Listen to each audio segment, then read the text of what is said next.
মার্কিন US department of transportation ঘোষণা করেছে সব বাণিজ্যিক ট্রাক চালকের পরীক্ষা এবার ইংরেজিতে হবে। এছাড়া প্রতারণামূলক ট্রাক স্কুল ও কোম্পানিগুলোর উপর কঠোর নজরদারি চালানো হবে। সব সার্টিফিকেশন বন্ধ করে শিক্ষার মান নিশ্চিত করা এবং রাস্তার নিরাপত্তা বাড়ানোই মূল লক্ষ্য।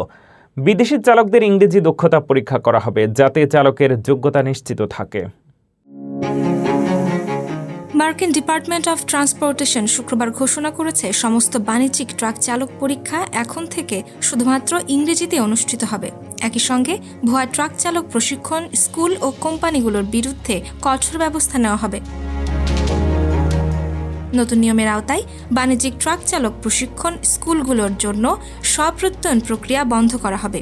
প্রশাসন ইতিমধ্যেই শতাধিক স্কুলের প্রোগ্রাম খতিয়ে দেখেছে, যেগুলো বৈধ প্রয়োজনীয়তা পূরণ করছিল না। এই পদক্ষেপ মূলত এমন আশঙ্কা দূর করতে নেওয়া হয়েছে যে বিদেশি ট্রাক চালকরা ইংরেজি না জানার কারণে রাস্তায় নিরাপত্তা ঝুঁকিতে ফেলতে পারেন। ট্রাম্প প্রশাসন ইতিমধ্যেই বিদেশি চালক ও প্রশিক্ষণ সংক্রান্ত বিভিন্ন নিয়মকানুন জারি করেছে। নতুন পদক্ষেপের মাধ্যমে শিক্ষার্থীরা বাধ্য হবেন ইংরেজিতে পরীক্ষা দিতে, যাতে রাস্তায় যোগাযোগ ও নিরাপত্তা নিশ্চিত করা যায়।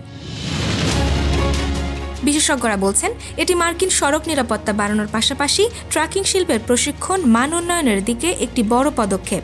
ভুয়া বা নিম্নমানের স্কুলগুলো বন্ধ হলে শিক্ষার্থীরা বৈধ ও মানসম্পন্ন প্রশিক্ষণ পাবেন। সংক্ষেপে, ট্রাক চালকদের জন্য ইংরেজিতে পরীক্ষা বাধ্যতামূলক করা এবং ভুয়া স্কুলের বিরুদ্ধে কঠোর ব্যবস্থা নেওয়া মার্কিন সড়ক নিরাপত্তা ও ট্রাকিং শিল্পের মান উন্নয়নের জন্য গুরুত্বপূর্ণ পদক্ষেপ।